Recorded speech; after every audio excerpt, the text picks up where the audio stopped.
अभी लेंसकार्ट के आईपीओ में अपने को जितना अप्लाई करना था अपन ने कर लिया। सवाल एक ही बनता है कि क्या इस आईपीओ में हमें अलॉटमेंट मिलेगा या फिर नहीं, और अगर अलॉटमेंट मिल गया तो क्या इसमें प्रॉफिट होगा या नहीं, लिस्टिंग गेन मिलेगा या फिर नहीं। देखो, अगर आपको किसी आईपीओ के अलॉटमेंट के चांसेस पता करना है ना, तो सिंपल से उसका सब्सक्रिप्शन देख लो, आपको पता चल जाएगा। लेकिन इंटरनेट के ऊपर जो भी आप सब्सक्रिप्शन के फिगर देखते हो ना, वो होता है अमाउंट वाइज सब्सक्रिप्शन। एक्चुअल में आपको अमाउंट वाइज सब्सक्रिप्शन से आपके अलॉटमेंट के चांसेस पता नहीं चलते, क्योंकि आप एक चीज समझो, आप एक अकाउंट से, एक डीमेट अकाउंट से अगर 2 लॉट भी अप्लाई करोगे ना, फिर भी आपको 2 लॉट अलॉट नहीं होंगे, यहां से एक ही लॉट अलॉट होगा। तो एक्चुअल में अमाउंट तो डबल हो गया, लेकिन इससे अमाउंट वाइज सब्सक्रिप्शन भी बढ़ गया, लेकिन एक्चुअल में जो एप्लीकेशन वाइज सब्सक्रिप्शन है ना, वो इंपॉर्टेंट होता है। मतलब मान के चलो, किसी आईपीओ में अगर 100 एप्लीकेशन रखी गई है और 100 की जगह एप्लीकेशन रिजर्व तो 100 है, लेकिन एप्लीकेशन पड़ी है 1000, तो क्लियर हमको कैलकुलेशन देखने को मिलता है कि 10 में से एक आदमी को इस आईपीओ में अलॉटमेंट मिलेगा। तो ये सारी चीजें अपन यहाँ पर समझेंगे। साथ में हमें ये भी पता है कि लेंसकार्ट के आईपीओ के वैल्यूएशन को लेकर काफी ज्यादा बहसबाजी मार्केट में देखने को मिल रही थी। नो डाउट आईपीओ का जो वैल्यूएशन है काफी ज्यादा महंगा है। अभी इंपॉर्टेंट ये होता है कि किसी आईपीओ में क्वालिफाइड इंस्टीट्यूशनल बायर्स का सब्सक्रिप्शन तगड़ा पड़ लिया, तो वहां पर कहीं ना कहीं हमको अच्छे भाव के ऊपर लिस्टिंग होती हुई दिखती है। तो इस वीडियो में अपन वो भी समझेंगे। तो वीडियो को अगर अभी तक आपने लाइक नहीं किया तो वीडियो को लाइक कर लो, सीधा अपन वीडियो में चलते। देखो, लेंसकार्ट का जो आईपीओ है वो 31 अक्टूबर से 4 नवंबर तक मार्केट में ओपन था। अभी इसके अलॉटमेंट बेसिस की बात करें तो 6 नवंबर के दिन यहां पर इसका अलॉटमेंट का बेसिस क्लियर हो जाएगा। मतलब 6 नवंबर को हमें ये पता चल जाएगा कि इसमें हमें अलॉटमेंट मिला है या फिर नहीं। देखो, जैसे ही अलॉटमेंट का बेसिस क्लियर होता है, जैसे यहां पर अलॉटमेंट अपडेट हो जाता है, तो मैं आप तक ये अलॉटमेंट पहुंचा दूंगा, लिंक पहुंचा दूंगा। बेसिकली टेलीग्राम चैनल है मेरा, वहां पर ज्वाइन कर लो। वहां पर जैसे अलॉटमेंट आता है मैं आपको लिंक भेज दूंगा। वहां पर सिंपल से आपको अपना पैन कार्ड का नंबर डालना है और आपको पता चल जाएगा कि आपको अलॉटमेंट मिला है या फिर नहीं। ठीक है, तो बेसिकली 6 तारीख को इसका अलॉटमेंट का बेसिस क्लियर होगा। अभी अपन आते हैं एक्चुअल सब्सक्रिप्शन के ऊपर। केवाईबी सब्सक्रिप्शन की बात करते हैं तो अपन ने एंकर इन्वेस्टर्स का सब्सक्रिप्शन ऑलरेडी देख लिया है। एंकर इन्वेस्टर्स ने बढ़िया दबा के यहाँ पर सब्सक्राइब किया। 10x आईपीओ टाइम्स यहाँ पर सब्सक्रिप्शन देखने को मिला। 68,000 करोड़ की बिड्स लगी थी, मतलब एंकर इन्वेस्टर्स की तरफ से तगड़ा रिस्पॉन्स देखने को मिला है। वहीं पर अपन एक्स एंकर्स की बात करते हैं, मतलब जो केवाईबी का सब्सक्रिप्शन आईपीओ चालू रहता है उस टाइम पे लगता है, वहां पर अपन देखते हैं तो 40 टाइम्स ओवर सब्सक्रिप्शन देखने को मिला है। मतलब एक्सपेक्टेशन तो थी, मेरे को पर्सनली एक्सपेक्टेशन थी कि भाई 50x के ऊपर ये हमको जाता हुआ दिखेगा, पर एक फैक्टर आ जाता है वैल्यूएशन का भी, जो कि ऑब्वियस सी बात है ओवर वैल्यूड है, तो उसके चलते कहीं ना कहीं थोड़ा सब्सक्रिप्शन हमको कम देखने को मिला है। पर आपको समझना ये पड़ेगा 40x का सब्सक्रिप्शन भी तगड़ा होता है, क्योंकि पहली बात आईपीओ का जो इशू साइज है ना वो 7278 करोड़ का है। और जनरली जितने भी आईपीओ हमको मार्केट में देखने को मिलते हैं वहां पर रिटेल कोटा होता है 35% का। अब रिटेल कोटा 35% का होता है तो क्यूआईबी कोटा और भी कम हो जाता है। क्यूआईबी का कोटा हो जाता है आपका 50% का। लेकिन एक्चुअल में इस वाले आईपीओ की बात करते हैं, लेंसकार्ट की बात करते हैं, तो यहां पर 10% का रिटेल कोटा था और 75% का था यहां पर क्यूआईबी कोटा। तो क्यूआईबी कोटा बड़ा है तो सब्सक्रिप्शन का जो नंबर है, भले ही अमाउंट ज्यादा रहेगा, पर मल्टीपल का जो सब्सक्रिप्शन होता है, एक्स में जो सब्सक्रिप्शन होता है वो हमको जनरली कम देखने को मिलता है। तो 40x का भी सब्सक्रिप्शन जो हमको देखने को मिला है, ये बढ़िया देखने को मिला है। मतलब बढ़िया की डिसेंट बोल सकता हूं, धमाकेदार नहीं। धमाकेदार तो तब होता जब 70x के ऊपर होता। मैं जनरली 50x का मान के चल रहा था, उससे थोड़ा कम ही है, मतलब मेरी एक्सपेक्टेशन से थोड़ा कम ही है। पर चांसेस इतने बनेंगे कि आपको यहां पर प्रॉफिट हो जाए। मेरे हिसाब से लॉस तो इस आईपीओ में नहीं होना चाहिए। अभी अपन आ जाते हैं अलॉटमेंट चांसेस के ऊपर। तो सबसे पहले अपन बात करते हैं बिग HNI कैटेगरी की। देखो, बिग HNI कैटेगरी में अपन 10 लाख के ऊपर के अमाउंट से अप्लाई करते हैं। यहां पर हमें अलॉटमेंट मिलता है 2 लाख की एप्लीकेशन का। मतलब यहां पर अमाउंट वाइज सब्सक्रिप्शन आपका काम नहीं करेगा।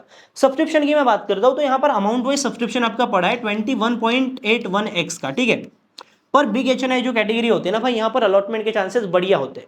अमाउंट वाइज सब्सक्रिप्शन 21x के ऊपर, लगभग 22x के ऊपर गया, पर एप्लीकेशन वाइज सब्सक्रिप्शन हमें बताता है कि हमारे चांसेस कितने बनते हैं।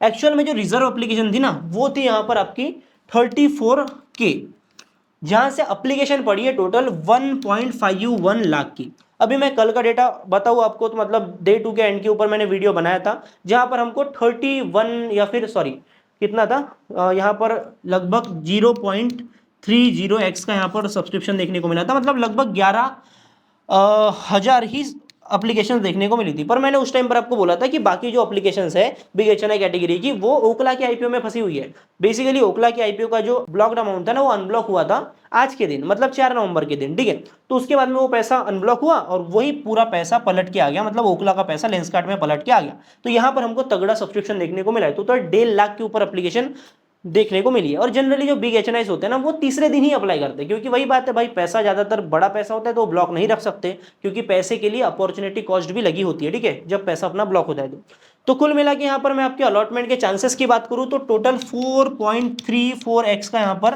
ओवर सब्सक्रिप्शन देखने को मिल रहा है। मतलब आप मान के ये चलो कि आपका लगभग 9 में से 2 आदमी को इस आईपीओ में आराम से अलॉटमेंट मिल जाएगा। अभी अपन आते हैं स्मॉल HNI कैटेगरी में, जहां पर अपन 2 लाख की अमाउंट से अप्लाई करते हैं। ठीक है, तो यहाँ पर जो अमाउंट वाइज सब्सक्रिप्शन हमको देखने को मिल रहा है ना, वो देखने को मिल रहा है 11x का, 11 गुना का ओवर सब्सक्रिप्शन है। पर जैसे कि मैं आपको हर बार बोलता हूँ कि 2 लाख की एप्लीकेशन है तो वहां पर बिड्स बढ़ती है, सॉरी लॉट्स बढ़ते हैं, तो लॉट बढ़ के यहाँ पर अमाउंट वाइज सब्सक्रिप्शन ज्यादा हो जाता है। पर एक्चुअल में एप्लीकेशन वाइज सब्सक्रिप्शन की बात करें तो यहाँ पर 17,000 रिजर्व एप्लीकेशन रखी गई है। स्मॉल HNI में बिग HNI के कंपेयर में आधी एप्लीकेशन जो है वो रिजर्व रखी जाती है जनरली, हर आईपीओ का ये ट्रेंड है। ठीक है, तो यहाँ पर आपकी एप्लीकेशन पड़ी है 1.85 लाख, मतलब 1,85,000 एप्लीकेशन यहाँ पर पड़ती हुई दिखी है। मैं सब्सक्रिप्शन की बात करूँ यहाँ पर तो 10.64x ओवर सब्सक्राइब्ड है। मतलब आप यही मान के चलो, थोड़ा कंजर्वेटिवली अपन जाते हैं तो यहाँ पर 11 में से एक आदमी को स्मॉल HNI कैटेगरी से अलॉटमेंट मिल जाएगा। और स्मॉल HNI कैटेगरी में ना इस वाले आईपीओ में उतना सब्सक्रिप्शन नहीं पड़ा है, और जो चीज़ें यहाँ मार्केट में हमको देखने को मिल रही थी कि वैल्यूएशन काफ़ी ज़्यादा है, उसके चलते कहीं ना कहीं यहाँ पर स्मॉल HNI कैटेगरी में उतना सब्सक्रिप्शन हमको देखने को नहीं मिला है। ठीक है, अभी अपन आते हैं रिटेल कोटा के अंदर। देखो रिटेल कोटा की अपन बात करते हैं तो मैं आपको पहले से ही बताता आ रहा हूँ कि यहाँ पर रिजर्व एप्लीकेशन कितनी रखी गई है। पहले अपन अमाउंट वाइज ओवर सब्सक्रिप्शन की बात करते हैं, 7.5x टाइम्स यहाँ पर ओवर सब्सक्राइब हुआ है।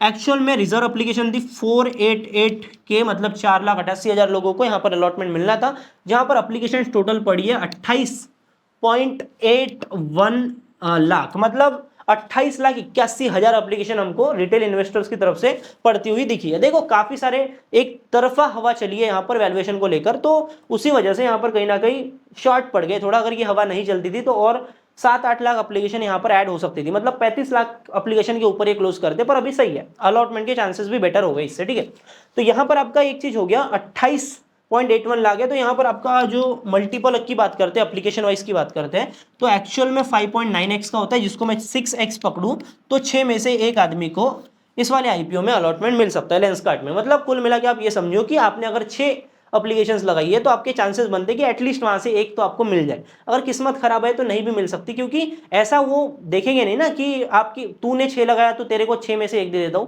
ऐसा नहीं है। ओवरऑल जो पूरा बना है, ओवरऑल जितनी एप्लीकेशन लगी है 28.81 लाख में से 488 के, मतलब आप प्रोबेबिलिटी की बात कर रहा हूँ, 6 में से एक को लगेगा। हो सकता है कि आपको 6 में से 2-3 लग जाए या फिर 6 में से एक भी ना लगे। बाकी अपन लेंसकार्ट के आईपीओ के ग्रे मार्केट प्रीमियम की भी बात करते हैं। कंपनी ने इसका प्राइस बैंड रखा था 382 टू 402 रुपीज पर शेयर का, जहां पर शेयर अभी के टाइम पर 50 रुपए की जीएमपी चल रही है।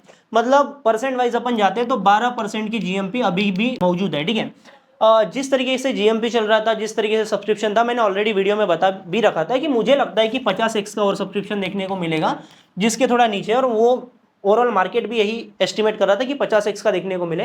तो जीएमपी में थोड़ी गिरावट तो हमको देखने को मिली है। देखो मार्केट में भी हमको गिरावट देखने को मिली है, अपन 25,600 के ऊपर है, तो यहाँ पर मार्केट की गिरावट के चलते इसके जीएमपी में भी गिरावट देखने को मिली है। पर यहाँ पर हम क्लियरली बोल सकते हैं कि हमको 5% के ऊपर तो गेन आराम से मिल ही जाएंगे। ठीक है, मतलब चांसेस पूरे बन रहे। बाकी अगर आपको लेंसकार्ट के आईपीओ में अलॉटमेंट नहीं मिलता तो 7 तारीख को आपका पैसा अनब्लॉक हो जाएगा। 6 नवंबर को इसका अलॉटमेंट का बेसिस क्लियर होगा, 7 तारीख को पैसा अनब्लॉक होगा, और ग्रो में 7 तारीख को आपको अप्लाई करने का मौका मिल सकता है। तो जनरली आईपीओ का पैसा एक आईपीओ से दूसरे आईपीओ में फ्लो करता है, तो इसको आप इस तरीके से यूज कर सकते हो। अगर आपको लगता है कि ग्रो में अप्लाई करना है तो ये पैसा अनब्लॉक होने के बाद में आप ग्रो में भी पैसा अप्लाई कर सकते हो। बाकी एक बात आप ध्यान रखो, जैसे इसका अलॉटमेंट का बेसिस क्लियर होता है ना, जैसे ही अपडेट आता है तो मैं सीधा लिंक आपको अलॉटमेंट चेक करने की लिंक आपको भेज दूंगा, टेलीग्राम चैनल पे डाल दूंगा। तो टेलीग्राम चैनल का लिंक डिस्क्रिप्शन में, जाओ जल्दी उसको ज्वाइन भी कर लो। बाकी वीडियो अच्छी लगी तो वीडियो को लाइक करना, चैनल पे नहीं हो तो सब्सक्राइब कर लो। बाकी मैं मिलता हूं आपसे अगले वीडियो में, तब तक के लिए बाय बाय, टाटा, जय हिंद, जय भारत।